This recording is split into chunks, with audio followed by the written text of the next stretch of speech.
हमारे हरि कीर्तन में, हमारे हरि कीर्तन में, हमारे हरि कीर्तन में, हमारे हरि कीर्तन में बाबा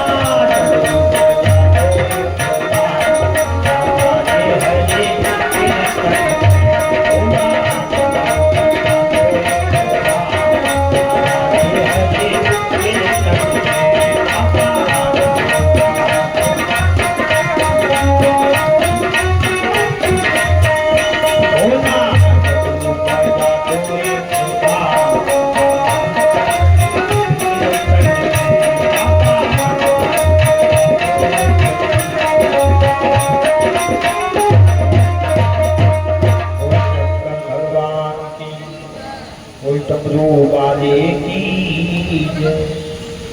आ जाइए मेरे भाई बहन, उसी प्रसंग में आ जाइए।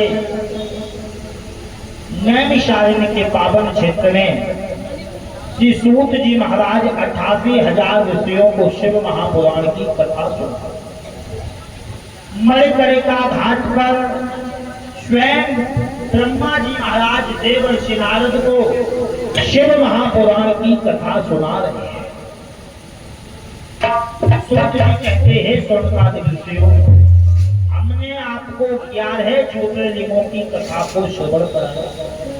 कहते हैं 12वें ज्योतिर्लिंग की बड़ी सुंदर कथा, जिनको घुसवेश के नाम से जाना गया। दशमेश्वर महाराज हैं, बड़े कहते बड़ी सुंदर कथा है। सूत जी कहते हैं स्वर्गादि ऋषियों, एक देवगिरी पर्वत के पास में भरद्वाज कुल में एक ब्राह्मण रहते थे जिनका नाम था सुधर्मा। क्या नाम था? अच्छा, नाम तो बड़ा सुंदर है, सुधर्मा। सु माने सुंदर और धर्म माने धर्म पर चलने वाला। जो सुंदर धर्म पर चले, सुंदर धर्मों को करे, उसी का नाम है सुधर्मा। इनके एक पत्नी है जिसका नाम है सुदेहा। क्या नाम है? नाम भी बड़ा सुंदर है। सु माने सुंदर और देह माने देह वाली। तो सुंदर देह वाली हो उसका नाम सुदेहा है। अच्छा, ये पूरे दिन अपनी देह पूरी संभालती रहती है, इसलिए इसका नाम सुदेहा। अच्छा, ब्राह्मण जो है वो बड़े सुंदर है, किसी भी चीज की इनके यहाँ कमी नहीं है। धन दौलत सब कुछ है, विद्वान ब्राह्मण है, यज्ञ कथा करके अपना जीवन यापन करते हैं। और मेरे भाई बहन, कोई भी चीज की कमी नहीं है, मगर एक चीज इनके यहाँ नहीं है। तो क्या? तन है, धन है और मन भी है। तन है, धन है और मन भी है, लेकिन कोई खर्चनहार नहीं।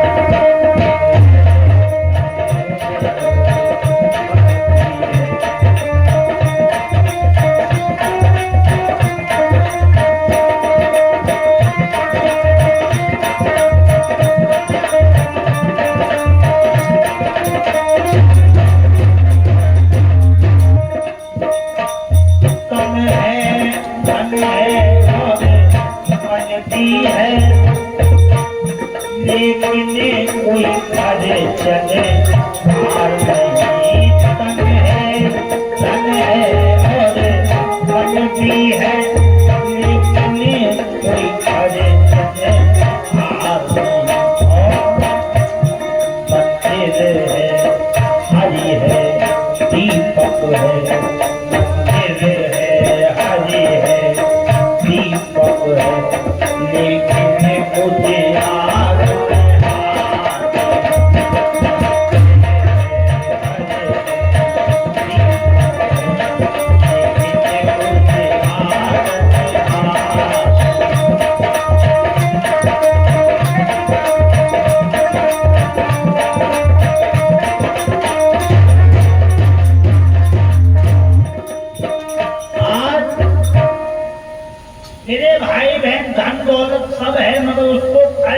करने वाला कोई।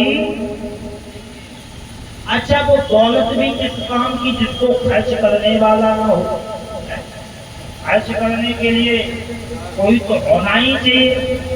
जिस स्कूल में बताया तो यहाँ पर गया है कि जिस स्कूल में कोई संतान नहीं होती है वो माता पिता नरक हो जाते। कुल में कोई ना कोई संतान तो जरूर होनी चाहिए। अब सुधर्मा महाराज के कोई संतान नहीं है तो सुदेहा जो है वो बड़ी परेशान रहती है। जहां भी जाती है कोई इससे बोलता नहीं है, बात नहीं करते लोग, इसे अपने पास बैठालते भी नहीं है, अपने पास से हटा देते, इसका मुंह भी देखना पसंद नहीं करते लोग। मेरे भाई बहन, संसार की ये बहुत बड़ी विडंबना है। मैंने देखा है कि अगर किसी के संतान ना हो तो लोग उससे बात नहीं करते, उसे बुरा भला कहते हैं, उसे पास नहीं बैठालते, उसका मुख तक नहीं देखते हैं।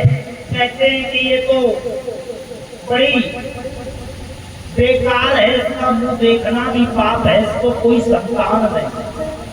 अरे मेरे भाई बहन, संतान होना ना होना ये इंसान के हाथ में नहीं है, ये तो सब परमात्मा की देन है। आप ये समझ लो कि जब परमात्मा प्रसाद दे रहा है तो किसके हिस्से में प्रसाद आए, किसके में नहीं आए, ये तो सब परमात्मा की लीला है। और ये संतान एक प्रसाद है, किसी को मिल पाता है, किसी को नहीं। इंसान के हाथ में नहीं, और इंसान के हाथ में हो तो सभी संतान वाले हो, ऐसा कोई हो ही ना जिसके संतान ना हो। ये तो सब परमात्मा की देन है। मगर आजकल के लोग ताने मार मार के, अगर बहू के संतान ना हो तो सास इतना ताने मारेगी कि ये तो जब से आई इसने घर ही बर्बाद। कोई बेटा भी नहीं हुआ, कोई बच्चा भी नहीं हुआ, इसका मुंह देखना पाप है, ये अभागिन है। ऐसे ऐसी बात।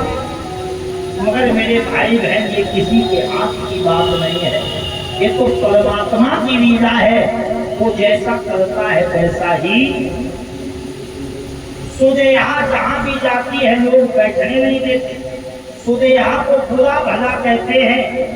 तो एक दिन सुदेहा ने अपने पति से कहा, अपने पति सुधर्मा महाराज को पास में बैठाला और कहा कि महाराज, मुझे लोग बुरा भला कहते हैं, मुझे अपने पास भी नहीं बैठने देते, मुझसे कोई बात करना भी पसंद नहीं करता है। इसलिए हे महाराज, आप मेरी एक बात मानेंगे? कहते क्या बात? कहते मैं कहूंगी उसे करोगे? कहते क्या? तो सुदेहा ने कहा महाराज, आप मेरे कहने से दूसरा विवाह करो। तो धर्मा ने कहा कि देख सुदेहा, तू अभी तो कह रही है कि हम दूसरा विवाह कर लें, मगर जब दूसरा विवाह हो जाएगा तो तू समझ ले फिर दिक्कत ही दिक्कत होगी, झंझट में पड़ जाएंगे। क्योंकि एक म्यान में दो तलवार रहने वाली, घर में 3-4 बर्तन हो जाए तो वो खटकते हैं। इसलिए कहते शादी नहीं, बर्बादी हो जाएगी, इसलिए तू मेरा विवाह मत करवा। ऐसे ही पुत्र नहीं हुआ तो कोई दिक्कत नहीं, परमात्मा की इच्छा है, वो जो चाहता है वही होता है, इसलिए शादी मत करवा। क्योंकि हे सुदेहा, काटो पुरो करील को, काटो पुरो करील को, और पतरे की घास, सौतपुरी है चोन की, और साजे को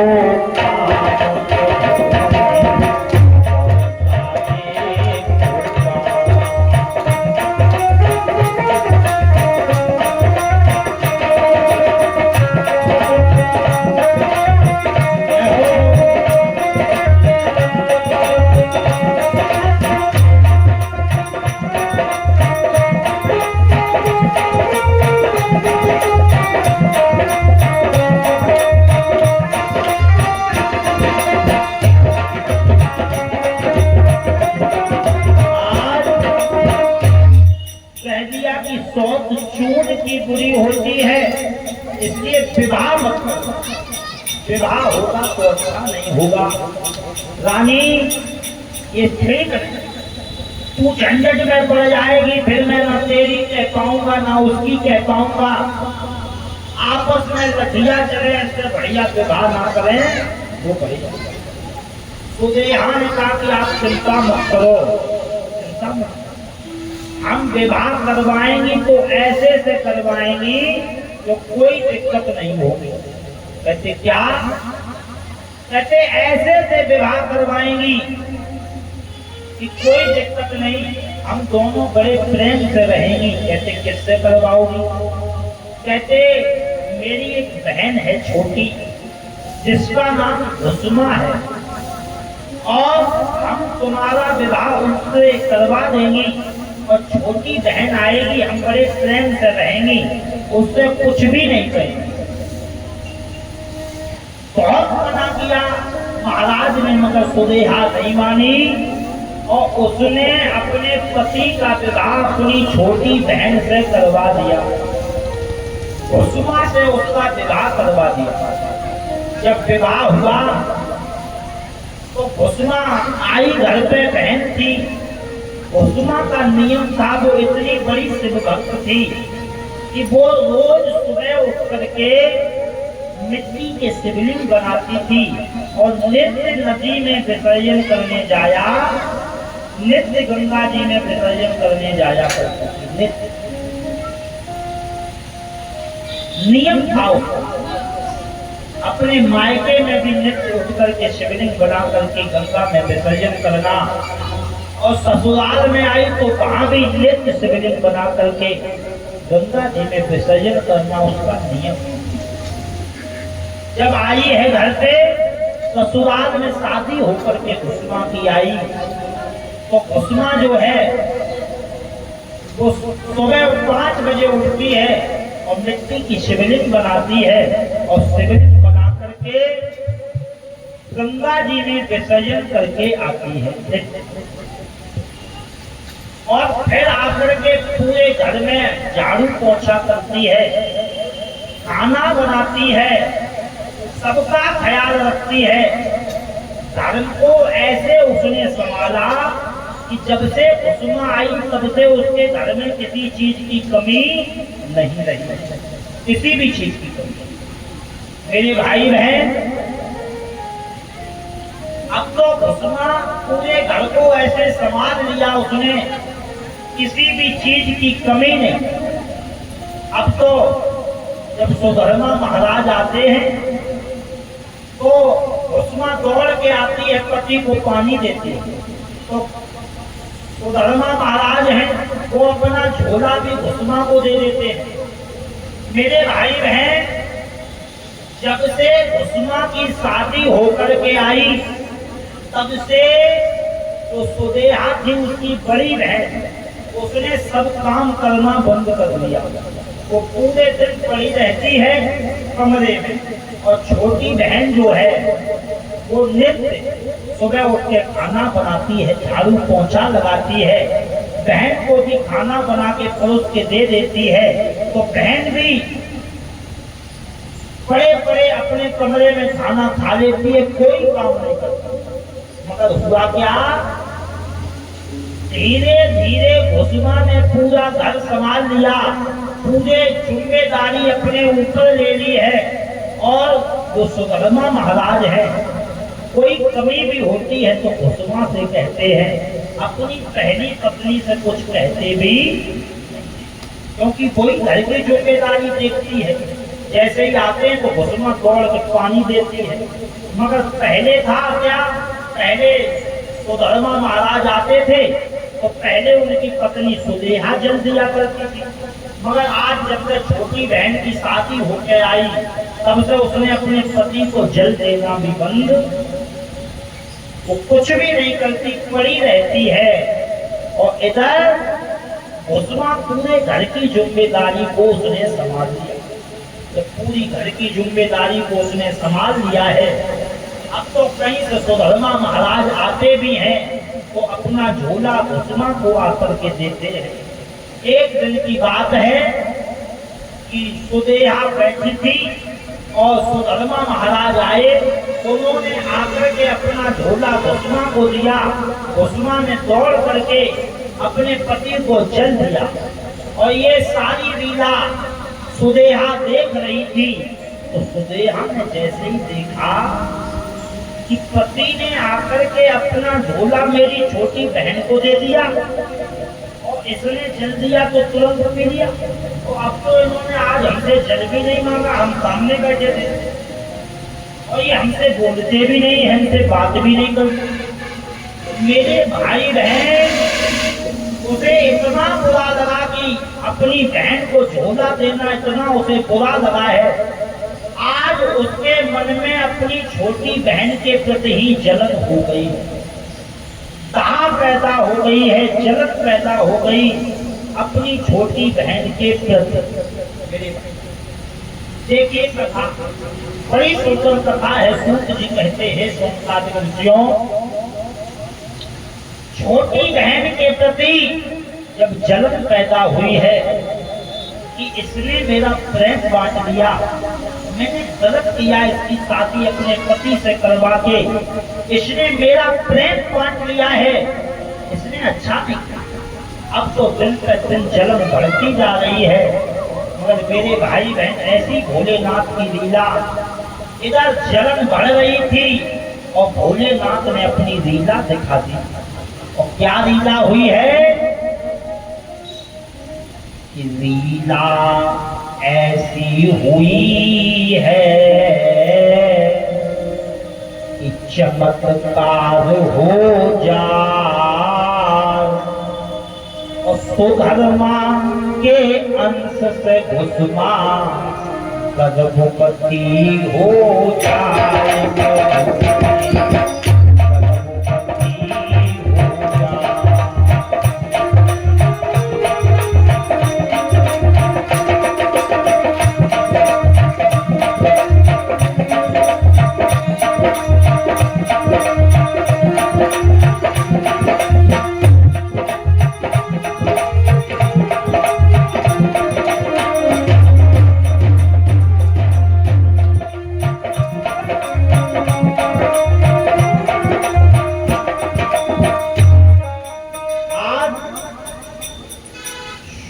सुदेहा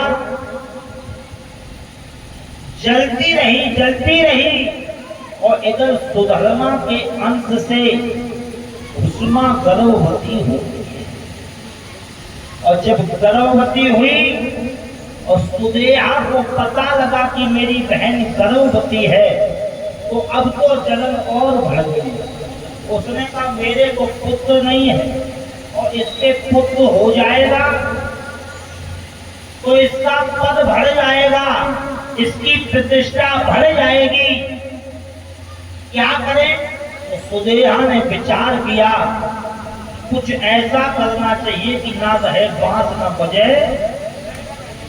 छोटी बहन के प्रति इतनी जलन, उसने क्या किया, एक दिन एक गिलास में दूध लिया है उसने और उसमें जहर मिलाया और जहर मिला करके वो अपनी छोटी बहन के पास में लाई और कहा कि बहन देख वो गर्भवती है, अब तू ज्यादा काम मत किया कर, आराम किया कर, अब सारे घर का काम मैं दूंगी और तू आराम कर। और इतना कह करके घुसमा से कहा ले मैं तेरे लिए दूध लेके आई हूँ, इसे पी ले। आज घुसमा को सुदेहा ने दूध दे दिया और सुदेहा ने जैसे ही वो दूध दिया तो उस दूध में जहर मिला था। तो घुसमा तो शिव की पुजारी थी, शिव की भक्त थी और उसका नियम था कि वो जब भी कुछ खाती पीती थी तो खाने से पहले वो भोलेनाथ को भोग लगाती, खाने से पहले वो भोलेनाथ को भोग लगाती थी, उसका नियम है।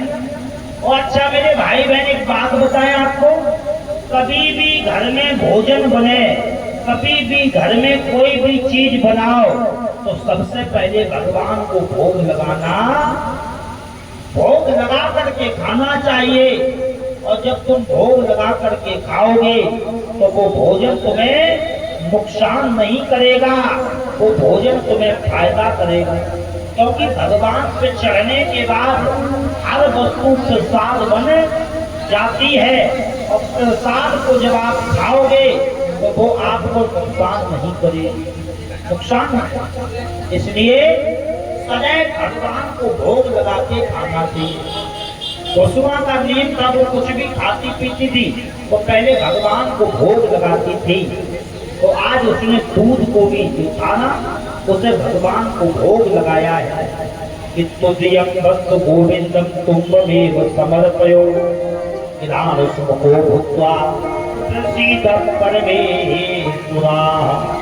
आज वसुआ ने भोग लगाया है और कहा कि हे भोलेनाथ, कि तुम ही निवेदित भोजन करही, तुम ही निवेदित भोजन करही, प्रभु प्रसाद पट भूषण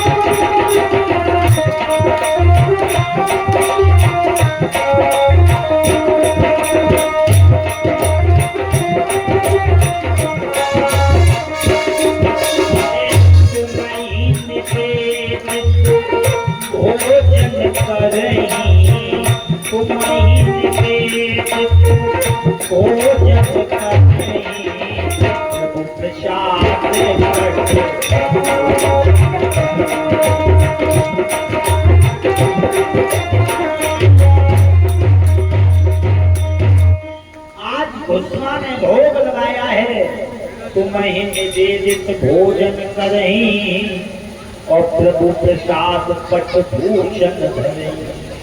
और जैसे ही भोग लगाया और भगवान को अर्पित करके वो वसुआ ने वो दूध पिया, और जैसे ही दूध पिया है तो मेरे भाई बहन, जैसे ही दूध को पान किया वसुआ ने तो पिया पान जो दूध को, पिया पान जो दूध को, लीला दई दिखला वसुआ के कंठ में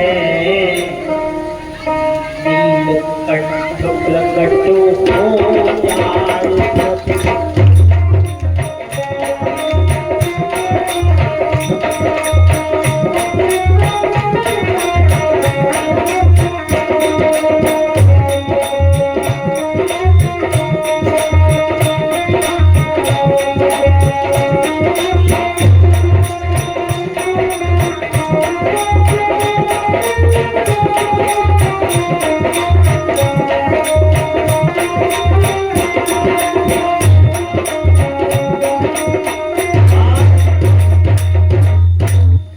वसुआ के कंठ में नीलकंठ भगवान विराजमान हो गए और नीलकंठ भगवान बैठे तो दूध तो वसुआ ने पी लिया और उसमें जो जहर था वो सारा जहर नीलकंठ भगवान ने पान कर लिया है। सुदेहा ने तो विचार किया कि जहर दे दिया है हमने और सुबह तक काम हो जाएगा, सुबह वसुआ समाप्त मिलेगी। और सुदेहा तो सो गई, मगर जाको राखे साइया मान सके ना। जिसको भगवान रक्षा करता है उसे कोई मार नहीं पाता है। आज मेरे भाई बहन, वसुआ सुबह 5 बजे उठी है, उसने बाबा की शिवलिंग बनाई है और शिवलिंग बना करके वो गंगा जी में विसर्जन करने के लिए चली। गंगा में शिवलिंग को विसर्जन करके आई है वसुआ और सुदेहा सुबह जगी है। तो सुदेहा ने देखा कि हमने तो इसे जहर दिया और फिर भी ये बच गई। सुदेहा ने कहा कि मैंने मारने का पूरा प्रयत्न किया, फिर भी ये नहीं मरी। अब तो सुदेहा की जलन और बढ़ गई, अब तो और बढ़ गई है सुदेहा की जलन। आज मेरे भाई बहन, धीरे धीरे समय बीता है। कुसुमा के एक पुत्र ने जन्म लिया। अब तो जब पुत्र ने जन्म ले लिया तो और जलन हो गई कुसुमा की। अब तो सुदेहा जल पे दिन जलती जाए, जल जल के मरती जाए, मगर बाबा जो करते हैं वही होता है। बहुत प्रयत्न किया कैसे भी इसके बच्चे को मार दिया जाए, मगर बाबा ने हर जगह उसके बच्चे की रक्षा की। बाल बांका ना हुआ, मगर समय बीता, बालक बड़ा हुआ है। तो सुधर्मा महाराज ने अपने पुत्र का विवाह कर दिया। एक बहू घर पे आ गई, सब सुंदर, कोई भी चीज की कमी नहीं थी। कुसुमा ने सदैव अपने उस बच्चे को यही बताया, अपने बच्चे को ये समझाया सदैव कि मैं तेरी सगी मां नहीं हूं, तेरी मां तो ये सुदेहा मां है, मैं तेरी मां नहीं हूं, तेरी मां तो ये सुदेहा है। बहू जो आई उसे भी बताया मैं तेरी सास नहीं हूं, तेरी सास तो ये सुदेहा है। मगर मेरे भाई बहन, फिर भी सुदेहा को देखो, इतना बड़ा पद दिया, फिर भी सुदेहा ने क्या किया। धीरे धीरे शादी को 1 साल बीता है और मेरे भाई बहन एक त्योहार आता है जिसका नाम करवा चौथ आता ना। करवा चौथ को तो सभी लोग जानते हो। करवा चौथ का त्योहार एक ऐसा त्योहार है कि साल भर पति की कोई पूजा नहीं, मगर बाद में इतनी पूजा करी जाएगी पति की कि तुमसे बड़ा कोई देवता, चाहे साल भर रोज गठिया चले, मगर बाद में पति देवता है, बाद में पति देवता। पहला ही एक ही दिन साल में ऐसा आता है पतियों का जिस दिन पूजा करी जाती है। बाद में इतनी पूजा टीका लगाई जाएगी, माला पहनाई जाएगी, बड़ी सेवा। और बाकी अगले दिन तुम कौन हो हम जानते नहीं, अगले दिन नहीं जानते तुम कौन हो, अगले दिन तो लड़ाई चल जाएगी। मेरे भाई बहन, तो करवा चौथ का पावन त्योहार आया। बहू जो आई थी उसका पहला त्योहार था। नई नई शादी होके आई थी, 1 साल हुई थी और पहली करवा चौथ उसकी आई। तो करवा चौथ अगले दिन थी और उसके 1 दिन पहले बहू ने रात में अपनी सुदेहा सास के पास बैठी, जो कुसुमा की बड़ी बहन थी उसके पास बैठी, अपनी सास सुदेहा के पास। तो सास के भी हाथ में उस बहू ने मेहंदी लगाई और अपने हाथ में भी मेहंदी लगाई। और रात ज्यादा हो गई थी, 11 बज गए। तो उस बहू ने कहा कि माँ, आज हम यहीं सो जा रहे हैं और कल सुबह करवा चौथ है, तो करवा चौथ को हम सबसे पहले उठेंगे और सबसे पहले उठकर अपने पति के दर्शन करेंगे। सबसे पहले उठेंगे और सबसे पहले आंख खोलते ही अपने पति को देखेंगे। क्या सुंदर उसका विचार था। इतना विचार करके वो अपने सास माँ के पास में सो गई, सासू माँ के पास में सो गई है। जब सुदेहा ने देखा कि बहू सो गई तो वो रात में 1 बजे उठी। देखिए मेरे भाई, 1 बजे उठी है और 1 बजे उठ करके सुदेहा ने एक हाथ में रस्सी ली है और एक हाथ में कटारी ली। एक रस्सी ली है और एक हाथ में चाकू लिया है, कटारी। और आई और जहां उसका बेटा सो रहा था, उस सुदेहा ने जाकर के अपने पुत्र को 4 पाई पे बांध दिया। चलती थी वो पुत्र से कि जब से ये आया है तब से मेरा मान घट गया है और इसकी प्रतिष्ठा बढ़ रही है। उसे बड़ी जलन होती थी। उसने कहा था आज जलन को ही समाप्त कर देंगे। तो उसने अपने बेटे को 4 पाई पर बांध दिया, हाथ बांधे, पैर बांधे, बेटा सो रहा था और आज वो माँ अपने पुत्र की छाती पर चढ़कर के बैठ गई है और पुत्र की छाती पे चढ़कर बैठी। पुत्र की आंख खुल गई। का मां तू ये क्या कर रही है, क्या कर रही थी? मेरे भाई बहन, माने का चुप लेटा रहा, लेटे रहे ऐसे। जब से तू आया है तूने मेरा जीवन नरक कर दिया है। जब से तू आया है तूने मेरा मान खत्म कर दिया है। आज तुझे जिंदा नहीं छोड़ूंगी। और इतना कहकर के सुदेहा ने उस पुत्र के गर्दन पर चाकू चला दिया और चाकू चला है और खून की धार बह गई है। पूरा मुख खून से लथपथ हो गया, सारी खून से भीग गई है।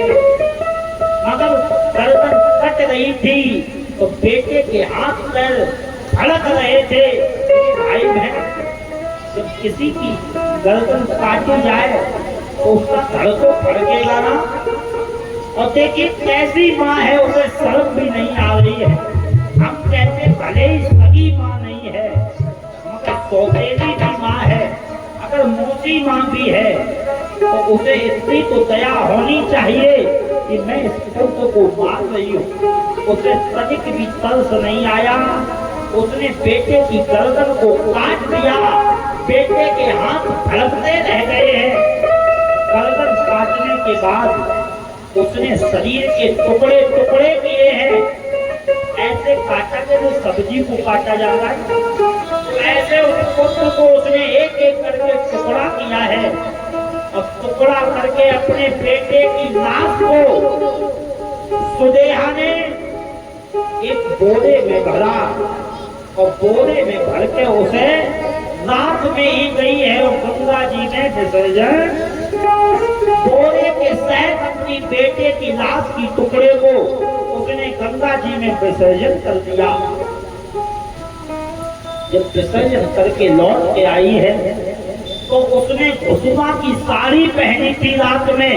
जिस रात उस बेटे को मारा तो उसने बेटे को मारने से पहले अपनी छोटी बहन की साड़ी पहनी और साड़ी पहन के उसने अपने बेटे को मार दिया। और बेटे की लाश को जब गंगा जी में विसर्जन करके आई उसने वो अपनी साड़ी कुसुमा की उतारी और कहीं कमरे में एक कुंडा में डाल दी और जाकर के उसने हाथ पैर धुले और जाकर के सो गई। देखिए मेरे भाई बहन, ऐसी भी माँ है, किसी का पुत्र मर जाए तो उस माँ को जिंदगी भर नींद आती नहीं है। जीवन भर उसके दिल में से ये नहीं निकलता कि मेरा पुत्र मर गया। वो भूल नहीं पाती कभी भी अपने पुत्र को। उसका एक भी पुत्र अगर मर जाता है, मगर सुदेहा अपने बेटे को मार के आई है और लेट करके सो गई, आंखें बंद करके सो गई।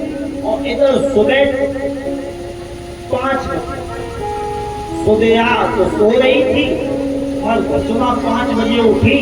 उसने मिट्टी की शिवलिंग बनाई और शिवलिंग बना करके वो गंगा जी में विसर्जन करने के लिए चली गई। और जब गंगा जी में विसर्जन करने के लिए चली गई है मेरे भाई बहन, इधर उसकी बहू भी उठी। उसी समय तो बहू थी ना, वो उठी। करवा चौथ का दिन था। उसने विचार किया कि सबसे पहले पति को ही देखूंगी। तो वो आंखें बंद करके सीधी पति के कमरे की तरफ चली। तो बहू चलते चलते जैसे ही आंखें बंद करके पति के कमरे में आई है तो जमीन पर खून ही खून पड़ा था। उसके पैर जैसे ही गीले हुए हैं, उसके चरण जैसे ही गीले हुए उसने आंखें खोल के देखा तो कमरे में खून ही खून था। वो जड़ाम से पछाड़ खाते गिर गई और जैसे ही पछाड़ खाते गिरी है, चीख पड़ी है, माँ, हे माँ। जैसे ही चीखी है तो सुदेहा तुरंत दौड़ के आई। आप क्या हुआ बेटी, क्या हुआ? कुसुमा ने कहा, माँ, मेरा तो मन था कि मैं सुबह उठकर अपने पति के दर्शन करूंगी, अपने पति को देखूंगी, अपने पति को निहारूंगी, मगर माँ ये क्या हो गया? मेरे पति को किसने मार दिया? यहाँ तो खून ही खून पड़ा है। चारपाई पे भी मेरे पति की लाश नहीं है, पूरी चारपाई खून से लाश पड़ी है। कहा कि माँ ऐसा कौन हो गया जिसने मेरे पति को मार दिया? और आज करवा चौथ वाले दिन मेरे पति को मारा है माँ। अब सुदेहा देखो, जिसने पति को मार दिया वो माँ कहती है, कहते कैसे हो गया ये, किसने मारा? देखिए मेरे भाई बहन, एक तो खुद उसने पति अपने बेटे को मार दिया और खुद ही कह रही है किसने मारा, किसने मारा। तब तक आगे बढ़ी है और आगे देखा है कि वहां कुसुमा की साड़ी पड़ी थी जो उसने खुद डाली थी। उस साड़ी को उठाया और कहा कि बहू, पता लग गया कि तेरे पति को मारने वाला कौन? कहते कौन? कहते देख, तेरे पति को जिसने मारा है वो तेरी सास है जिसका नाम कुसुमा है। और सबूत भी है, मार के अपने बेटे को साड़ी यही डाल गई है। देखिए साड़ी मिली है, इसने ही तेरे बेटे को मारा है। जैसे ही इतना कहा और तब तक कुसुमा गंगा जी से शिवलिंग विसर्जन करके वापस आ गई थी। उसने देखा घर में बड़ी लोहा चिल्ली मची थी, सब रो रहे थे। तो कुसुमा ने जाकर के पूछा पास में, कहा कि क्या हुआ, तुम सब लोग क्यों रो रहे हो? तो सुदेहा ने कहा, अच्छा तू पूछ रही है क्यों रो रहे हैं? तेरे कीड़े पड़ेंगे, तू बड़ी चंडाल है, चुड़ैल है, तुझे शर्म नहीं आती? अपने बेटे को तूने मार दिया, छोटे से बालक को तूने मार दिया, इसने तेरा क्या बिगाड़ा था? और अपने बेटे को मार के पूछ रही है क्या हुआ, क्यों रो रहे हो? कहते तुझ में कीड़े पड़ेंगे, तूने अपने बेटे को खा गई, तू डायन है। मेरे भाई बहन, क्या क्रिया चरित्र है? सुदेहा ने ऐसा क्रिया चरित्र रचाया, जैसे ही इतना कहा है तो बहू खड़ी थी वही पास में, और बहू ने कुसुमा के चरण पकड़ लिए और कहा कि माँ, मेरे पति ने आपका क्या बिगाड़ा था जो आपने मेरे पति को मार दिया? अगर कोई गलती थी तो आप एक बार बताती, हम समझाते, हम आपस में सब समझ जाते, आपकी बात को मानते। मगर आपने ऐसा क्यों किया कि मेरे पति को मार दिया? माँ, आपको पता नहीं है क्या कि बिना पति के जीवन कैसा होता है? स्त्री के बिना पति का स्त्री अधूरी होती है। और हे माँ, जिया बिनु देह नदी बिनु बारी, जिया बिनु देह नदी बिनु बारी, तैसा ही नाथ पुरुष बिन नाथ।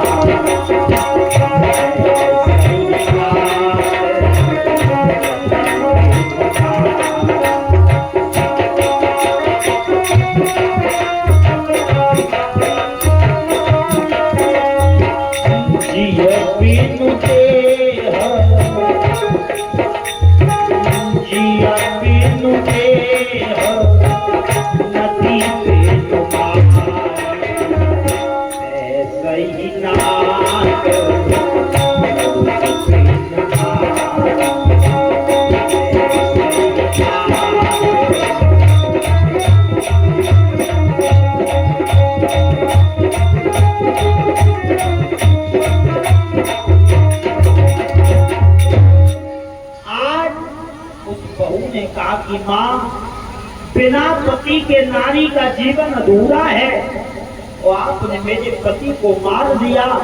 ऐसा क्यों किया मां, क्यों किया? बहू चरण को पकड़े थी तो कुसुमा ने विचार किया कि कैसी परमात्मा तेरी लीला है। सुदेहा कहती है कि तू डायन है, तूने अपने बेटे को मार दिया। अब इस सुदेहा से कौन पूछे कि इसका तो कुछ भी नहीं गया है, सुदेहा का तो कुछ भी नहीं गया और मेरा बेटा मरा है जिसको मैंने 9 महीने अपनी कोख में पाला था। मेरा बेटा मरा है और मुझ पर ही कलंक लगाया जा रहा है कि तूने अपने बेटे को मार।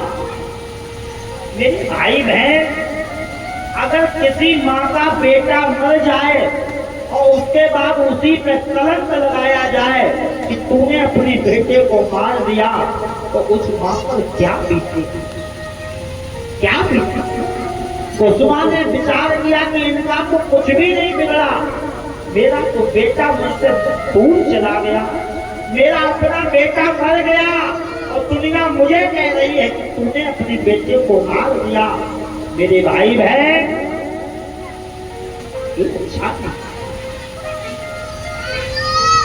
आज तब तक सुदेहा ने कहा कि देखो कैसे आंसू बहा रही है, मेरे बेटे को खा गई और आंसू बहा रही है। मोहल्ले वाले भी इकट्ठे हो गए थे। सुदेहा ने कहा ये पापनी है, ये डायन है, अपने बेटे को खा गई, इसे मार दो और इसे मार के यहाँ से निकाल दो। ऐसी माँ को, ऐसी स्त्री को अपने नगर में रखने की जरूरत। आज मोहल्ले वाले पत्थर मारने लगे। और मेरे भाई बहन, जब मुसीबत होती है ना, तो मुसीबत में कोई साथ देता, मुसीबत में हर लोग तुम्हारी मजाक उड़ाने आते हैं, कोई तुम्हारा साथ देने आते। तो जब मुसीबत हो तो मुसीबत पर मुसीबत लगती है और जो भी आता है तो तुम्हारा सहारा नहीं बनेगा, तो तुम्हारा मजाक उड़ाएगा। गरीबी में सब हाथ साफ करते हैं, तुम परेशान हो तो सब हाथ साफ करेंगे। कोई किसी कुसुमा को लोग मारने लगे, पत्थर फेंक के मारते हैं। कहीं कुसुमा के सर में लगता है, कहीं पीठ में लगता है, कहीं हाथ में लगता है। क्या करती कुसुमा? वहां से दौड़ने लगी और दौड़ते दौड़ते कुसुमा आज कहीं गंगा जी के किनारे पहुंची। पीछे से लोग पत्थर मार रहे थे और कुसुमा गंगा जी के किनारे पहुंची है। कुसुमा वहीं बैठ गई और कहा कि हे भोलेनाथ, तुमने अपनी भक्ति की मुझे यही सजा दी है। मैंने छोटे से तुम्हारी शिवलिंग बना करके नियम से गंगा जी में प्रवाहित की है, नियम से गंगा जी में विसर्जन की है, और तुमने आज इसकी मुझे ये सजा दी कि दुनिया मुझ पर कलंक लगा रही है। मेरा अपना बेटा मर गया और मुझ पे ही कलंक लगाया जा रहा है भोलेनाथ। और अगर आज मेरे कलंक को आपने नहीं मिटाया, मेरे कलंक को आपने समाप्त नहीं किया बाबा, तो दुनिया तुम्हारी पूजा नहीं करेगी, दुनिया तुम्हें पूजेगी नहीं, दुनिया तुम्हारा बंधन नहीं करेगी। कौन मानेगा बाबा तुम्हें? कोई नहीं मानेगा। और अगर आप सच्चे हो, मेरी भक्ति में शक्ति है बाबा, तो आज तुम्हें मेरे कलंक को मिटाना। उसी समय मेरे भाई बहन बैठ गई है कुसुमा और भुतमा ने आवाज लगाई है। तो मेरे भाई बहन, ओ बाबा सब दुख टारो, ओ बाबा दुख टारो।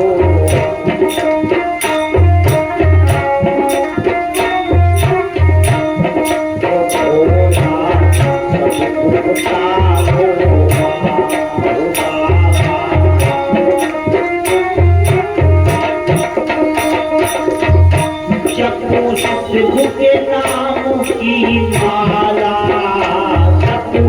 शिव के नाम की माला, ओ बाबा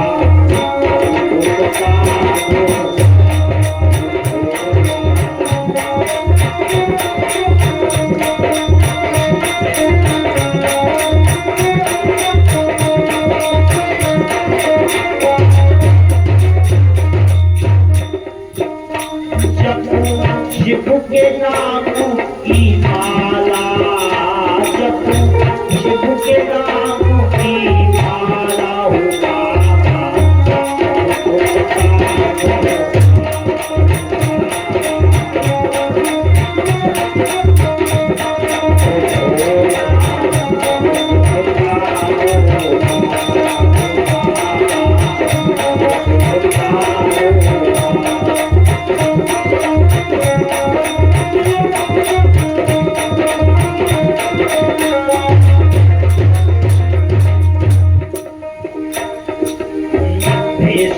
दिगंबर मंगलकारी, भेष दिगंबर,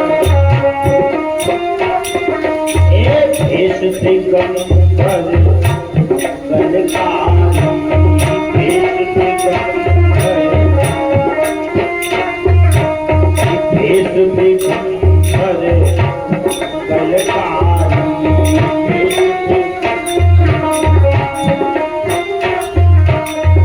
अद्भुत रूप तुम्हारा, अद्भुत रूप तुम्हारा, हो बाबा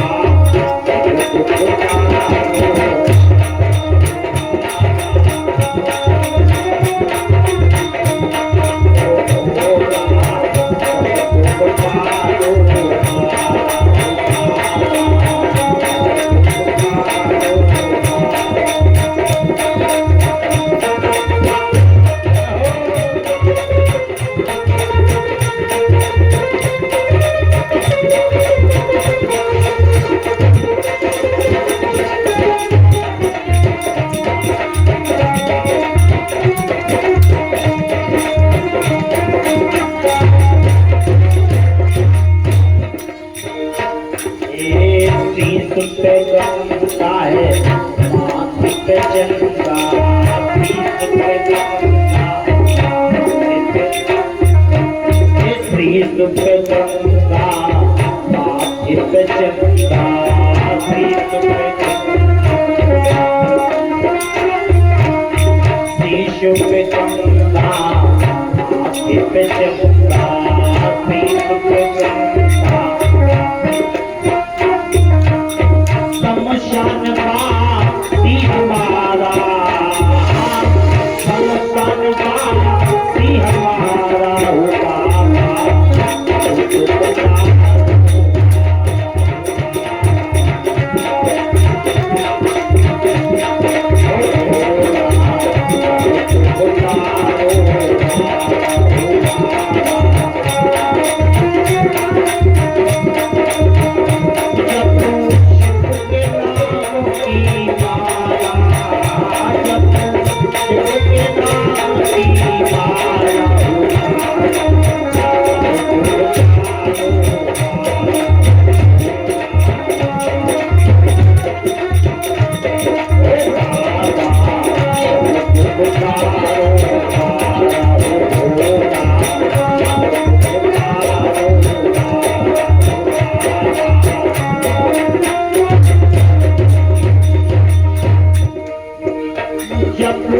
शिव के नाम की माला, जपो शिव के नाम की माला, हो बाबा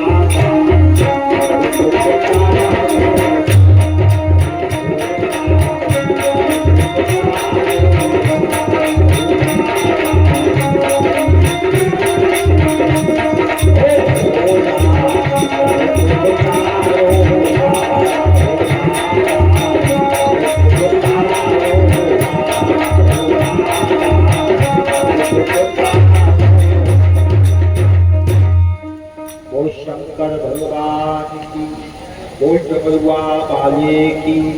ओम नमः पार्वती पदे हर हर महादेव।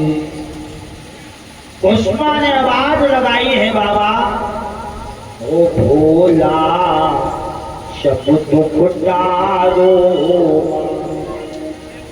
जपू शिव के नाम की माला, जपू बाबा के नाम की माला। ओ भोला सब दुख टारो, ओ बाबा सब दुख टारो। जब गोस्मा ने आवाज लगाई है बाबा मेरे सारे दुखों को टारो। बाबा अगर आप सच हो तो आज ये कलंक मिटा दो भोलेनाथ, तो मुझ पर झूठा कलंक लगा है। तो जब गोस्मा ने बाबा को बुलाया है तो आज आकाश से आकाशवाणी हुई है। बाबा गरजने लगे। बाबा ने कहा गोस्मा चिंता मत कर, मैं तेरे कलंक को मिटाऊंगा। और कहते अभी गंगा जी से लहर आएगी और लहर से तेरे बेटे की लाश के जो टुकड़े हैं वो एक बोरे में, और वो पूरा बोरा गंगा जी की लहर से बहकर गंगा के किनारे आ जाएगा। कहते उसको खोल के एक एक टुकड़ा जहां के जैसा था वैसा ही लगा, जो टुकड़े कटे हुए हैं जहां जैसा टुकड़ा था वहीं पे लगा दे, जहां पे हाथ थे वहां हाथ लगा दे, जहां पर सर था वहां सर लगा दे, जहां पर पैर थे वहां पैर लगा दे, जैसे को तैसा लगा दे गोस्मा। और हम अपने चंद्रमा से अमृत बरसा देंगे और तेरा पुत्र जीवे। सब बैठे थे। गोस्मा ने एक एक टुकड़े को जहां की जगह जैसा का तैसा का सेट किया है, और जैसे ही सेट किया है बाबा का की कृपा से, और गोस्मा ने आवाज लगाई है भोलेनाथ आ जाओ, एक बार तो आ जाओ, और फिर आके चले जाना। एक बार तो आ जाओ, फिर आके चले जाना। जाने नहीं दूंगी मैं, जरा जाके तो दिखला।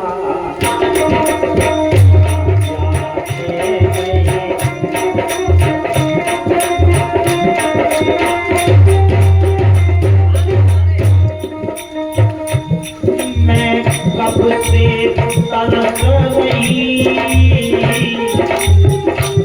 तेरे दर्शन पाने को, मैं कब से तड़प रही तेरे दर्शन पाने को। और खुदा के दर्शन मुझे, खुदा के दर्शन मुझे मेरे कर्म में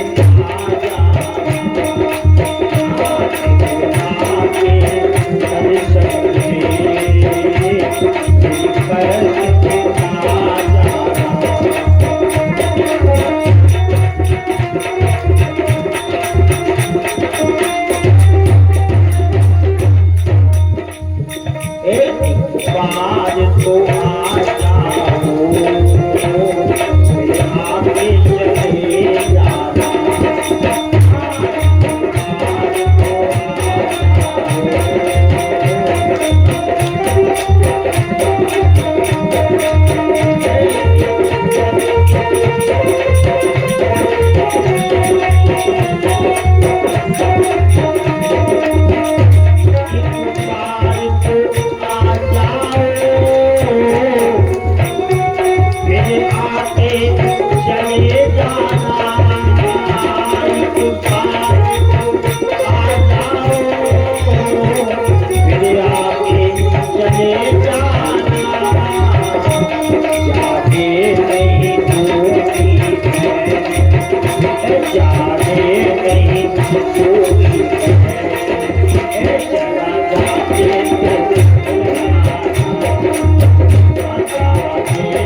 बार आ जाओ ना, मेरे कष्टों को मिटा दो। और जैसे ही भुस्मा ने एक एक टुकड़ बेटे की लाश के लगाए हैं, सेट किए हैं, आज बाबा ने कृपा दिखा दी है और भोलेनाथ ने अपने चंद्रमा के द्वारा अमृत बरसाया। और जैसे ही अमृत बरसा है तो अमृत बरसते ही बेटे की लाश पे जैसे ही अमृत गिरा तो एक एक टुकड़ा जैसे कि जहां था वैसे ही जुड़ गया है।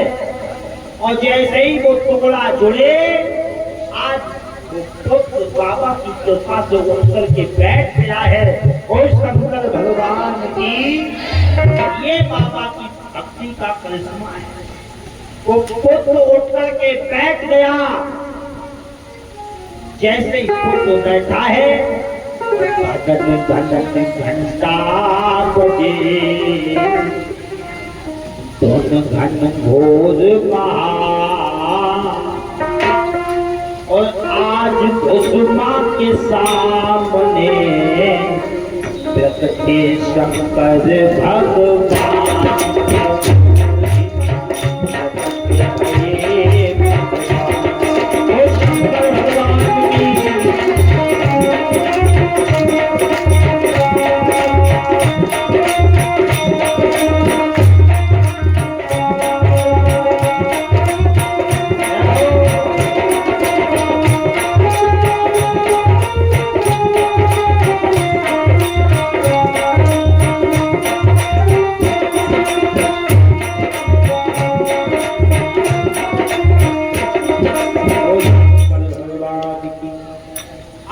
उसी प्रसंग पर आज भुस्मा के सामने भोलेनाथ अपना त्रिशूल लेकर के प्रकट हो गए।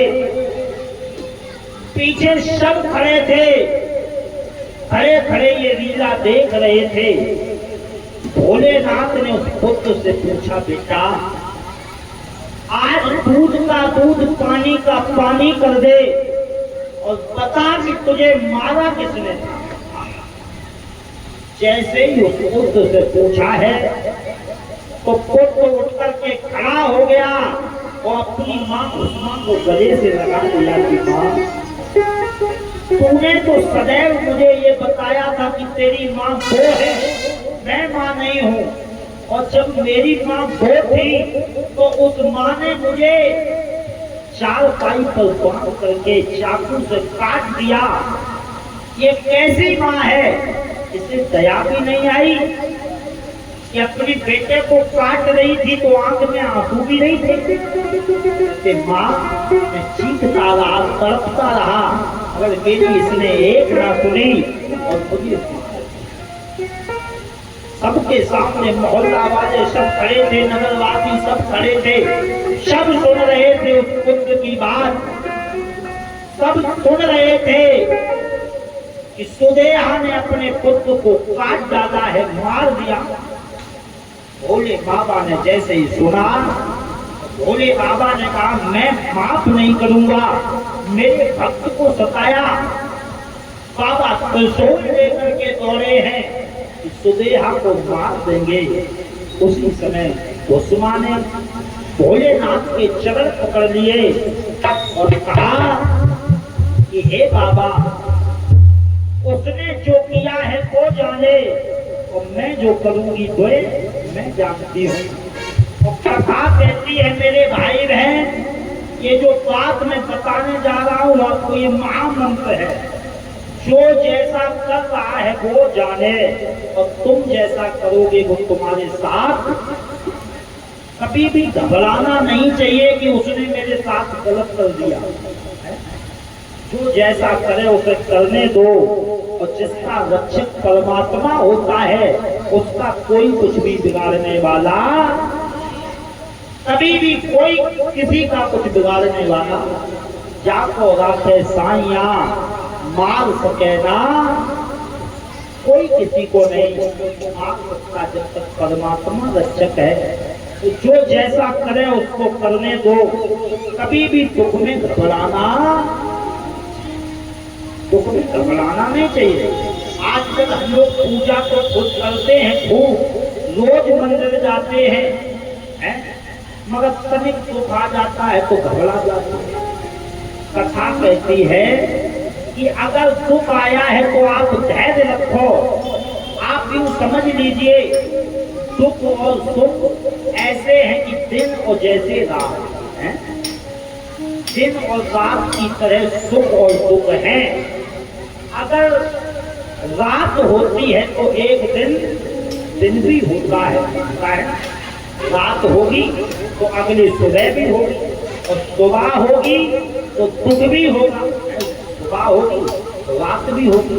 और ऐसे ही दुख आया है तो एक दिन सुख भी जरूर आएगा है। अगर दुख आएगा तो ये निश्चित है, आप घबराओ नहीं, एक दिन सुख जरूर आएगा। और सुख आया है तो वो भी ज्यादा दिन रहेगा नहीं, एक दिन दुख जरूर। सुख आया है तो दुख आएगा और दुख आया है तो एक दिन सुख जरूर आएगा। क्योंकि ये दोनों परमात्मा के बनाए हुए हैं, सुख और दुख दोनों किसके बनाए हुए हैं? परमात्मा। इसलिए भगवान से ये कहो, भगवान कि सुख भी हमें प्यारे हैं और दुख भी हमें प्यारे हैं।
तो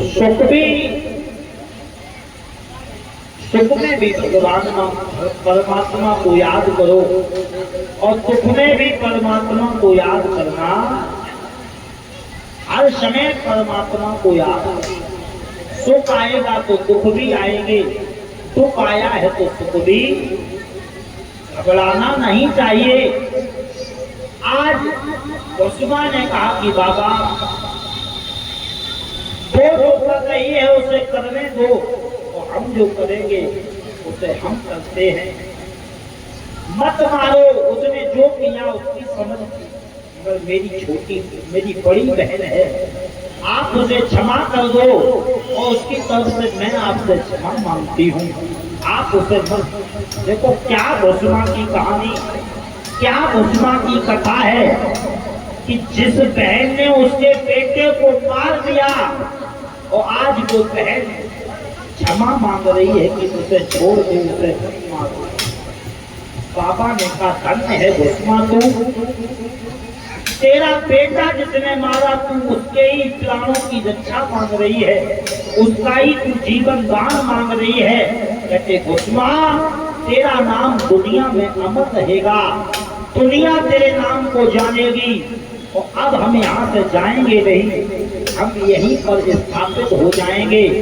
देवधर में बाबा स्थापित हुए हैं और देवधर में बाबा ने शिवलिंग में विराजमान भोलेनाथ हुए और बाबा ने कह दिया हे कुसुमा आज से तेरा नाम अमर और यहाँ पर मैं स्थापित हो रहा हूँ और मुझे भी दुनिया तेरे नाम से जानेगी। आज से मेरा नाम घुसमेश्वर पड़ेगा। बोल घुसमेश्वर महाराज की।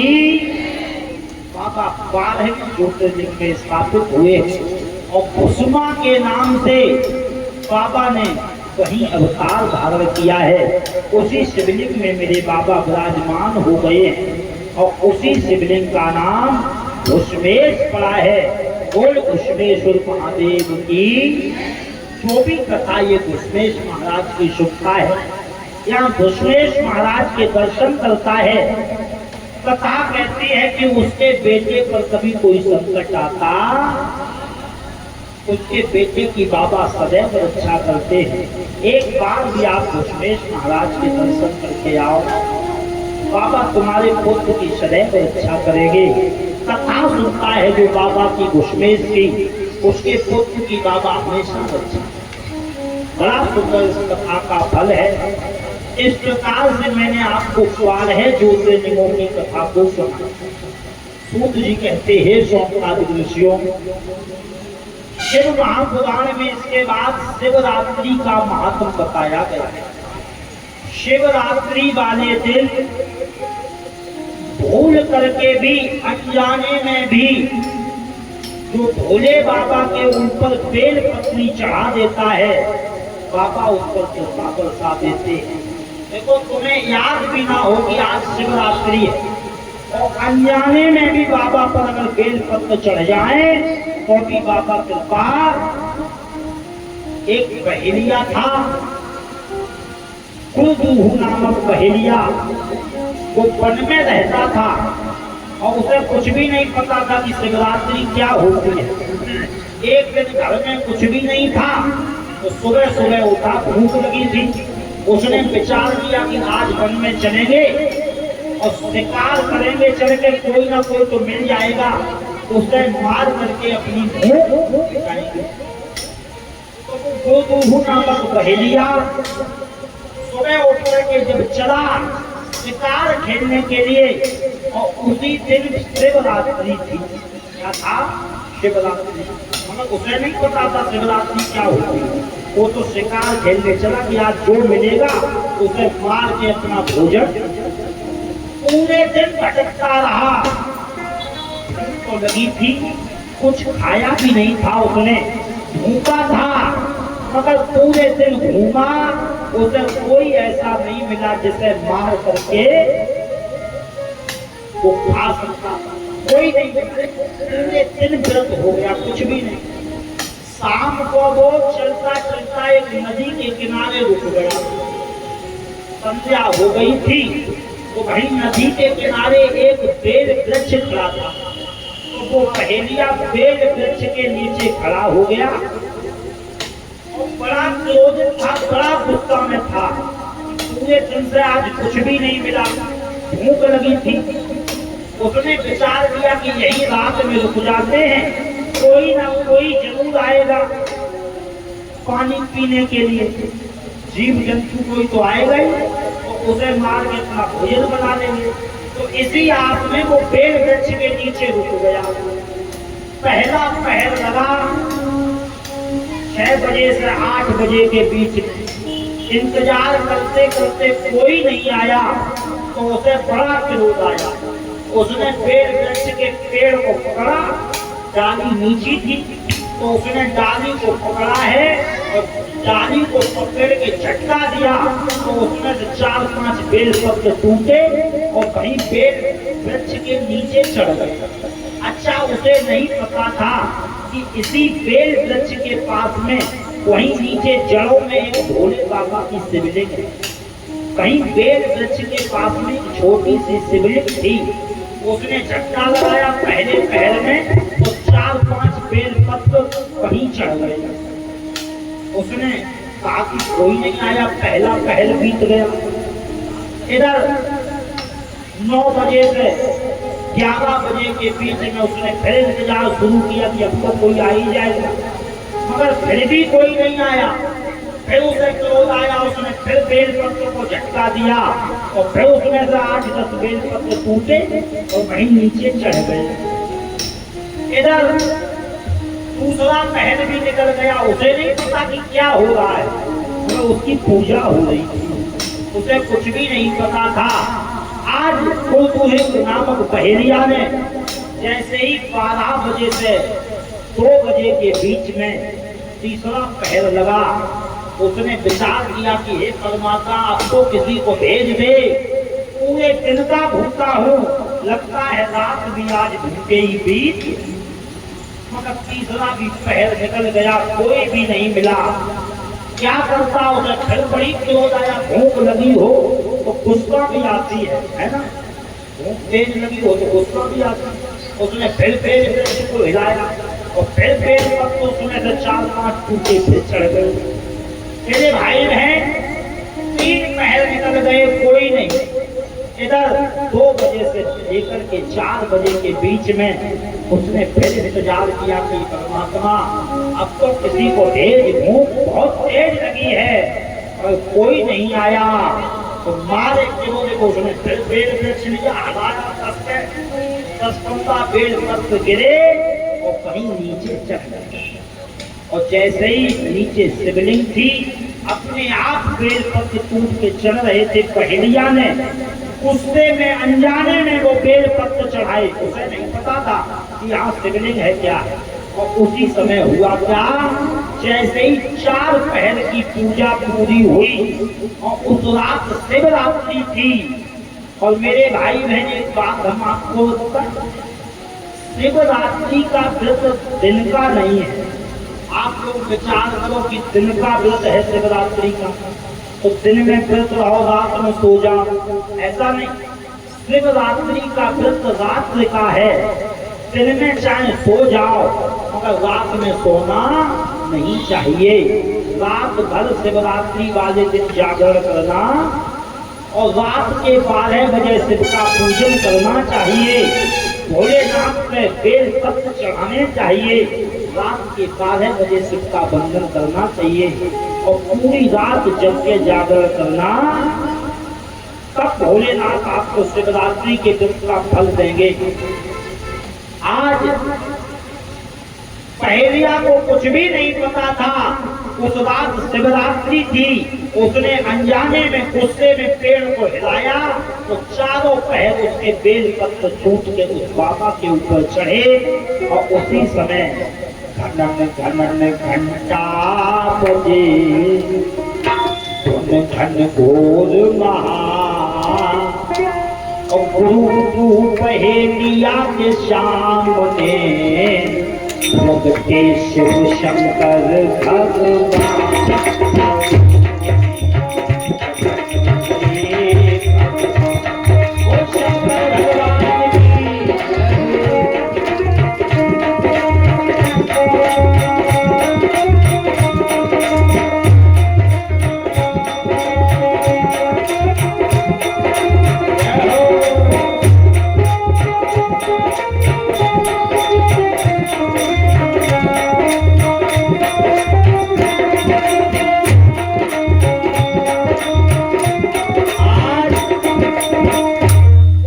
पहेलिया के सामने भगवान शंकर प्रकट हो और जैसे ही भोले बाबा प्रकट हुए, क्या अद्भुत निराला था, क्या था, चंद्रमा चमक रहा था, सुंदर बाबा का रूप शोभायमान हो रहा था।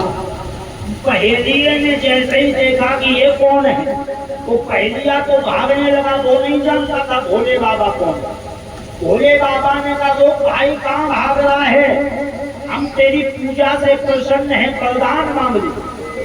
पहेलिया रुक गया। पहेलिया ने कि हमने कौन सी पूजा करी, आज हमने कोई पूजा की नहीं और पूजा के बारे में हम कुछ जानते भी नहीं है, फिर तुम हमसे प्रसन्न कैसे हो भाई। भोले बाबा ने कहा, तूने कोई पूजा की हो या ना की हो, मगर आज रात में शिवरात्रि वाले दिन तूने चारों पहर में मेरे ऊपर बेल पत्र चढ़ाए हैं और शिवरात्रि वाले रात को तो चारों पहर में रात में 8 बजे से लेकर के सुबह 5 बजे तक भोले बाबा के ऊपर बेल पत्र चढ़ाता है। बाबा उसकी सारी मनोकामना को पूर्ण करते। शिवरात्रि वाले दिन कोई पूजा न करो, 8 बजे से लेकर सुबह 5 बजे तक इतने बेल पत्र एकत्र करो और अपने घर में मिट्टी की शिवलिंग बनाओ और उसको चंदन अक्षत पुष्प चढ़ा करके और 8 बजे से लेकर के पूरी रात ओम नमः शिवाय का जाप करते हुए बाबा के ऊपर बेल पत्र चढ़ाओ। बाबा वो फल देंगे। आप विचार भी नहीं कर सकते कि बाबा क्या कृपा आपके ऊपर बरसाएंगे। प्रैक्टिकल आप करके देख लो एक बार, बाबा क्या कृपा करते हैं, फिर आप हमें अगले वर्ष बताना क्या कृपा हुई। बड़ा सुंदर बेलपत्र चढ़ाने का लाभ है, क्योंकि बेलपत्र लक्ष्मी का प्रतीक है। लक्ष्मी के स्तन के द्वारा बेलपत्र की प्राप्ति हुई है, लक्ष्मी के द्वारा बेलपत्र की उत्पत्ति हुई और बाबा को बड़ा प्रिय है। बेलपत्र से ज्यादा बाबा को कोई भी चीज पसंद। और बेलपत्र ऐसा है कि जो 40 दिन तक कभी बासी होता, 40 दिन तक। मगर बेलपत्र कभी भी आप सुन लीजिए, बेलपत्र कभी भी चौथ को नहीं तोड़ना चाहिए। उसके बाद बेलपत्र कभी भी अष्टमी को नहीं तोड़ना चाहिए, कभी भी बेलपत्र नौमी वाले दिन नहीं तोड़ना चाहिए, कभी भी बेलपत्र चतुर्दशी वाले दिन नहीं तोड़ना, कभी भी बेलपत्र मकर संक्रांति को नहीं तोड़ना और कभी भी बेलपत्र सोमवार वाले दिन नहीं तोड़ना। इतनी तिथियों में और इतने दिनों में बेलपत्र नहीं तोड़ना। बेलपत्र जब तोड़ो तो रविवार को तोड़ना चाहिए और वो भी तिथि देख लेना, चौथ ना हो, चतुर्दशी ना हो, नौमी ना हो, अष्टमी ना हो, है? इन तिथियों का भी ध्यान रखना है। और जब भी बेलपत्र तोड़ो तो बेलपत्र इतने तोड़ो कि 10-15 दिन काम आ जाना। भले 4-5 चढ़ाते हो तो 10-15 दिन के हिसाब से, 8-10 दिन के हिसाब से तोड़ना। रोज रोज बेलपत्र नहीं तोड़ना चाहिए, क्योंकि 40 दिन तक बेलपत्र बासी ही नहीं होता है, 40 दिन तक वो स्वच्छ रहता है। और फिर भी बेलपत्र अगर आपको कहीं नहीं मिले, कहीं नहीं मिलता है बेलपत्र, तो भोले बाबा के मंदिर में आओ और बाबा के ऊपर चढ़ा हो, उस बेलपत्र को लो और गंगा जल से धुल लो और फिर बाबा के ऊपर चढ़ा दो। और शंकर भगवान की उसी में बाबा प्रसन्न हो जाते हैं। ये बेलपत्र का बड़ा सुंदर कथा है मेरे भाई बहन। बेलपत्र चढ़ाने से बाबा प्रसन्न होते हैं, 8 के पुष्प चढ़ाने से बाबा प्रसन्न होते हैं। कभी भी बाबा को चंदन नहीं लगाना, कभी भी बाबा को लाल चंदन, लाल अक्षत नहीं लगाना, लाल रोली नहीं लगानी चाहिए। रोली भी बाबा को नहीं लगाओ, लाल चंदन भी नहीं लगाओ, है? सिंदूर भी बाबा पर नहीं चढ़ाना चाहिए। जब भी लगाओ तो बाबा को पीला चंदन लगाना। पीले चंदन से भोले बाबा बड़े प्रसन्न होते हैं। पीला फूल बाबा को चढ़ाओ। और जब भी देखो एक बात आपको, जब भी भोले बाबा के मंदिर में पूजा करने भी जाओ तो ज्यादा से ज्यादा हो तो पीला वस्त्र पहन के जाना। पुरुष को चाहिए कि वो हो सके तो भोले बाबा के मंदिर में जाए तो सफेद कलर का वस्त्र पहन करके जाए। ऐसे कोई बाबा को श्वेत वस्त्र बड़े पसंद है। ऐसे श्वेतांबर पीतांबर ऐसा पसंद है। श्वेत और पीतांबर, पीला और सफेद वस्त्र बाबा को बड़े पसंद है। तो कभी भी भोले बाबा के मंदिर भी जाओ तो पीले वस्त्र पहन करके जाना। और पुरुषों को चाहिए कि वो श्वेत वस्त्र पहन करके बाबा के मंदिर में। एक कथा मेरे भाई बहन बड़ी महत्वपूर्ण है। और शिव महापुराण की क्या कथा है, उसको तो अगर 2-3 साल का हो तब भी पूरी होने वाली नहीं। मेरे भाई बहन, तो मैं आपको बता रहा था कि बेल पत्र जब उस गुरु दूध नामक पहेलिया में चढ़ाए बाबा प्रसन्न हो गए। बाबा ने कहा वरदान मांगो। तो पहेलिये ने कहा प्रभु हमको कभी कोई पूजा नहीं की, फिर वरदान क्यों? तो बाबा ने कहा कि तूने अनजाने में मेरे ऊपर बेल पत्र चढ़ा दिए और इसी से मैं प्रसन्न हूँ। तूने जो किया ऐसा आज तक किसी ने, तूने चारों पहर में मेरे ऊपर बेल पत्र चढ़ाए हैं और इसलिए तू वरदान मांग। उसने कहा प्रभु हमें कुछ भी नहीं चाहिए, बस आपका आशीर्वाद बना रहे। हमने तो ऐसा कुछ किया भी नहीं चांद में। बाबा ने कहा तू नहीं मांगेगा तो हम तुझे खुद वरदान दे रहे हैं कि जा तू पहेलिया, तू अगले जन्म में त्रेता में निषाद राज बनेगा। जा करके कौन बनेगा? निषाद। और तेरे यहाँ भगवान राम आएंगे और तुझे दर्शन देंगे आकर के राम जी। तब तू उनके दर्शन करना और तेरा जीवन धन्य हो जाएगा।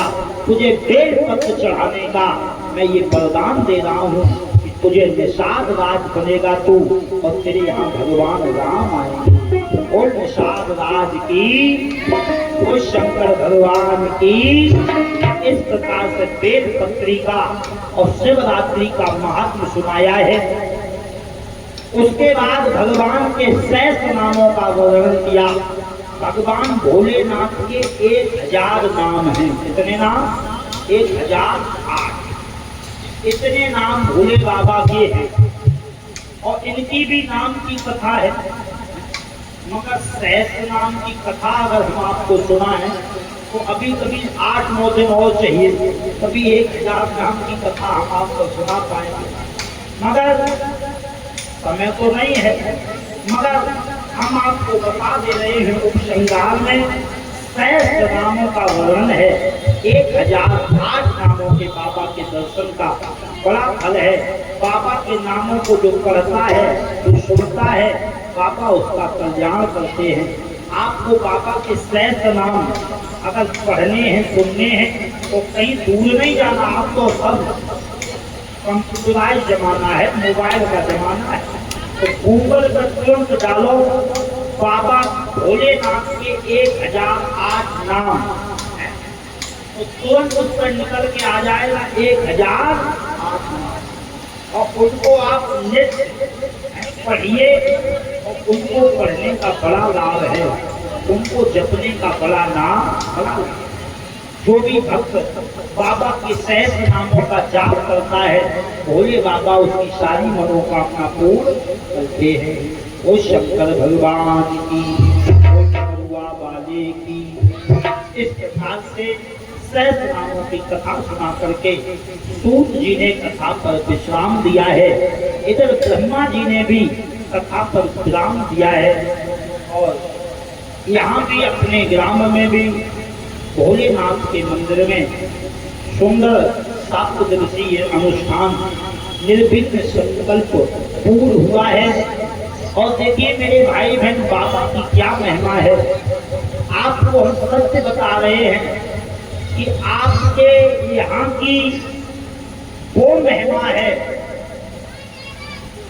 आप अगर मन से रोज बाबा के दर्शन करने आते हो तो आप जो भी मांगोगे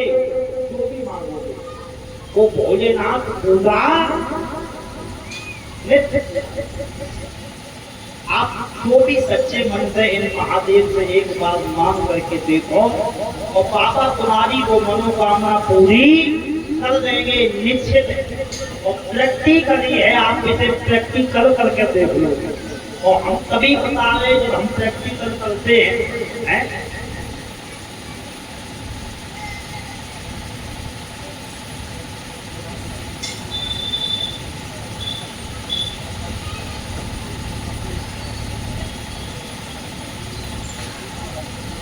कोई शंकर भगवान तो देखिए बड़ा करिश्मा। तो हम कोई बात बताते हैं तो प्रैक्टिकल, हमने कई बार प्रैक्टिकल किया है।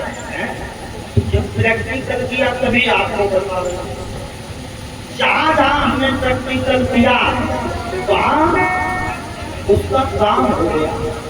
तो आप निश्चित ये मानिए कि आपके यहाँ के दरबार की वो महिमा है।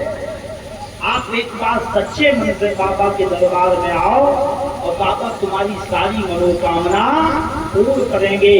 कोई शंकर भगवान की, कोई डमरुआ वाले की कथा भी हम करते आते। तो पहले खूब बात हुई, मोहन भैया जब कथा हो सकती, मोहन भैया ने बेटा नहीं कर लेती, इस बार हो नहीं पाएगी, इस बार व्यवस्था ही नहीं है और कोई संग देता नहीं है। तो हमने कहा क्या करें फिर। तो हमने बात होती रही, हमने चलो पागल लगा। तो देखिए पहले तो ना करते करते फिर भी बात हमें बदल गई और बाबा ने अपनी कथा करवानी थी तो उनने कृपा कर दी और कहा कि होगी कैसे में होगी। और देखो मैं कथा नहीं, मेरी तो कोई औकात नहीं है कि हम आपको कथा सुना पाए। ये सब इन्हीं भोलेनाथ की कृपा है और इन्हीं के आशीर्वाद से, इन्हीं की कृपा से ये स्वयं मेरे अंदर विराजमान होकर के अपना डमरू बजाते हैं और हम तुम्हें जैसी कथा बनती है वैसी सुनाते हैं। मेरे पास कोई डायरी किताब नहीं है। आप मुझे कहो कि डायरी है तो ये डायरी है तो इसमें भजन अजन है। और वो भी कभी कभी ऐसा होता है कि जो भजन गाने का मन होता है तो उसको बोलते हैं तो वो पेज ही नहीं मिलता है। कभी कभी ऐसा भी होता है कि जो पेज चाहिए वो मिलता ही नहीं है तो हम भी बंद कर देते। भोलेनाथ ये चाहते कि पेट में है वो नहीं, जो तुम्हारे अंदर से निकले वो है। तो मेरे पास कोई गति विद्या नहीं है। आप ये सोचो कि रत्तू तोता ऐसा नहीं, कुछ कथा बातों को तो हमने ऐसा देखा है कि उन्हें अभी इस साल कथा सुनो और उसके बाद उनकी 5 साल बाद फिर सुनना कथा, तो फिर क्या होगा, उनके अंदर बदलाव कुछ भी नहीं होगा। जितनी सब सुना के गए थे उतनी हम सुना के जाएंगे, है ना। क्योंकि वही हमने यहाँ पर देखा लोगों के कई भजन है, कई संकीर्तन है, पर अपने पास ऐसा कुछ भी नहीं है। बस बाबा की कृपा है और बाबा की कृपा से जो भोलेनाथ करवाते हैं वही। तो हमने आपको निर्भीक यहाँ पर भोलेनाथ के दरबार में बाबा की कथा संपन्न हुई है और बाबा ने कृपा करी है। निर्भीक बाबा का ये संकल्प पूर्ण हुआ।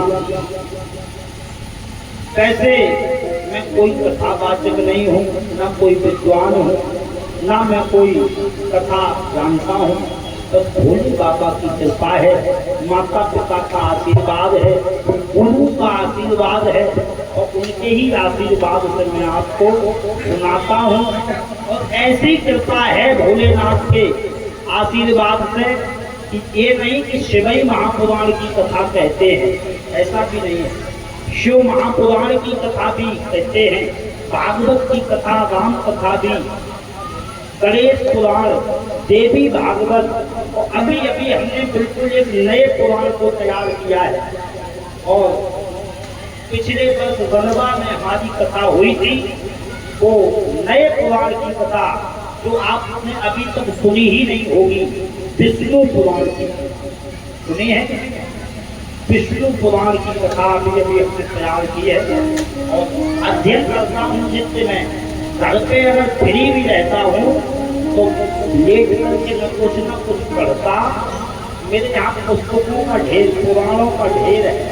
हम नित्य भी फ्री रहते हैं तो कुछ न कुछ पढ़ा और अध्ययन किया। यही कृपा है बाबा की, यही गुरु का आशीर्वाद है। और मेरे भाई बहन, अब जैसी भी कथा बनी है हमने आपको सुनाई है, और कथा आप लोगों को अच्छी लगी है या नहीं लगी है? किन्हें किन्हें अच्छी लगी उठाओ हाथ। अब इसी वर्ष कथा पर विराम दिया जाए कि अगले वर्ष भी सुनोगे? किन किन की इच्छा है कि अगले वर्ष हो? इच्छा तो सबकी है। अब देखो, भोले बाबा चाहेंगे वही होगा। बाबा चाहेंगे तो जरूर कथा होगी अगले वर्ष भी। अब कथा हमने आपको सुनाई है तो कथा का मतलब ये है कि कथा के बाद आचार दक्षिणा दी जाती है, दी जाती है। कौन कौन हमें दक्षिणा देगा? उठाओ हाथ। किन किन की इच्छा है? चलो इससे दोगे तो रही तो हो जाएंगे, इसको काम हो जाएगा। सुन लो, क्या अगर आपको मेरी कथा अच्छी लगी है और समझ में आई है तो ज्यादा मेरी कोई दक्षिणा नहीं है, पैसा ऐसा नहीं मांगना है। बस एक बात आपसे कहनी है और इसे आप विचार में रखना। इतनी दक्षिणा हमें देना हम तुमसे मांग रहे हैं कि संसार के जीवों पर हरदम ही दया करो।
मेरे भाई बहन, कोई ना हो तो सिया राम को जपना। इतनी सी दक्षिणा मेरी आपसे है। घर में ये ध्यान में रखो, कोई व्रत करो, कोई पूजा करो, मगर कोई पूजा कोई व्रत आप करो, मगर सबसे पहले अपने बच्चों को भोजन करा दो। घर में जो बड़े बूढ़े हैं उन्हें सबसे पहले खाना बना के दे दो। फिर पूरे दिन तुम व्रत रहो, कोई दिक्कत है? तो ये ध्यान में रखना आपको कि बड़े बूढ़े भूखे नहीं रहने, उनको टाइम से खाना देते रहना। ये भी एक पूजा। और घर में कभी भी शाम को तो घर के बर्तन होते ना रसोई, उन्हें सदैव धुल करके सोना, कभी भी बर्तन झूठे नहीं पड़े रहने। शाम को भगवान फेरी लगाते हैं घर में, और जिस घर में बर्तन झूठे रहते हैं उस घर से भगवान विदा। इसलिए कभी भी घर में झूठे बर्तन शाम को नहीं रहने चाहिए। कितनी भी देर हो जाओ मगर उन्हें साफ करके ही सोना। ये आपके मतलब की सब बातें हैं, और इतनी सी ही मेरी दक्षिणा आपसे है। कौन कौन ये बात मानेगा, उठाओ मेरी हाथ।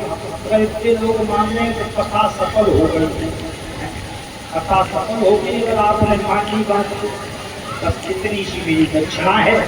और मेरे भाई बहन, भाव से कथा निर्विघ्न शुरू हुई है, और सभी सिद्ध भक्तों ने बड़ा हर्षोल्लास के साथ कथा को तन मन धन से संपन्न करवाया है। और एक बात हम आपको और बताना चाहें, ये विशेष कथा कोई कहे कि ये मेरी है, ऐसा नहीं है। ये सब आप सभी ग्रामवासियों के सहयोग से संपन्न होती है। हमारा संकल्प, हमारा मन रहता है कि हम हर साल आपके इस मंदिर पर भगवान की कथा करें, तो उसमें ये हमारे सभी शिव भक्त, मोनू भैया, सौरभ भैया, अंकुर भैया हैं, गौरव भैया, ये सभी प्रदीप भैया, ये सभी जुड़ जाते हैं। तो इन लोगों के सहयोग से इनका साथ रहता है, और तो हमें भी थोड़ी कम पड़ जाती है। और भगवान की कथा, और ये लोग संग ना होंगे तो कथा मुश्किल ही पड़ जाएगी। मगर हम बाबा से कहे हैं कि हे बाबा, अगर तुम्हारा आशीर्वाद रहेगा तो हम कोई संग दे या ना दे, मगर हम तुम्हारे दरबार में आते रहेंगे। आप बुलाते रहेंगे तो हम आते रहेंगे। मगर सिर्फ आपको तो ये हमारे साथ हमेशा है, और हम इनके साथ हैं, और इसी से बाबा कृपा करते रहेंगे। और कोई विशेष कथा किसी की नहीं है, ना इस कथा में कोई मालिक है, ना कोई इस कथा में आगे है, ना कोई इस कथा में पीछे है। इस कथा में एक ही मालिक है, वो शंकर भगवान की यही मालिक बैठा है। और ये जो करवाता है वही होता है, उसी की कृपा से सब है। तो आज की कथा पर यही विश्राम है। और मेरे भाई बहन, कथा पर विश्राम है। सितारों को आंखों में महफूज रखना, बहुत देर तक रात ही रात होगी। और मुसाफिर हो तुम भी, मुसाफिर है हम भी, और भगवान ने चाहा तो फिर मुलाकात होगी, अगले वर्ष फिर मुलाकात होगी। और भगवान चाहेंगे वैसा आप लोगों को श्रवण कराया जाएगा। और इसी के साथ विदाई है, भाव से एक विदाई ले रहा सबसे, हमें कहीं और जाना।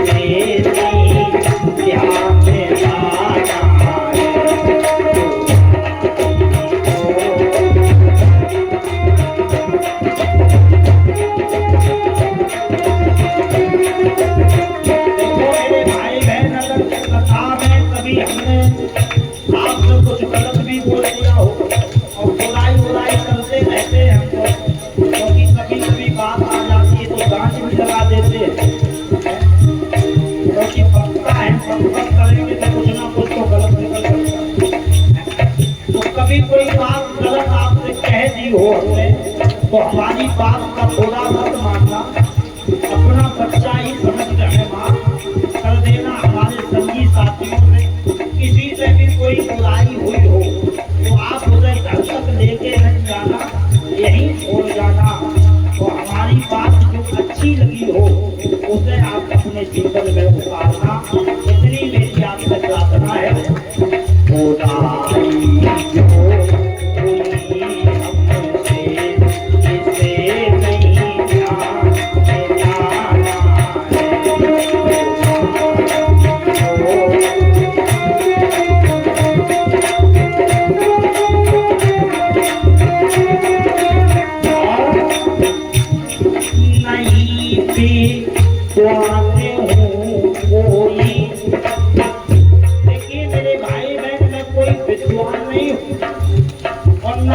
कोई कथा था जानता हूँ। और आजकल तो मैंने देखा है कि नेट भी लोग कथा सीख जाते हैं तो वे अपने आगे लिखने लगते हैं कलम पूछ भागवत भास्कर, भागवत मयूर, भागवत भास्कर, भागवत मयूर, मगर अपना ऐसा कोई नहीं है। मेरे कोई भी कहीं भी काम के आगे भागवत मयूर, भागवत भास्कर ऐसा कुछ भी देखा नहीं है। मैं सदैव यही कहता हूँ कि मैं कोई विद्वान नहीं हूँ, मैं कोई कथा ना जानता, बस अभी मैं कुछ सीख रहा हूँ और जीवन भर सीखता ही रहूंगा। ये कथा ऐसी है कि इसे पूर्ण कभी कोई सीख ही हरि अनंत, हरि कथा अनंता, कहें सुने बहुविध सब संता। इसलिए कथा तो ऐसी ऐसे पूर्ण कोई नहीं कर सकता, इसलिए हम तो अभी सीख रहे हैं। इसलिए नहीं बेद्वा जो नहीं को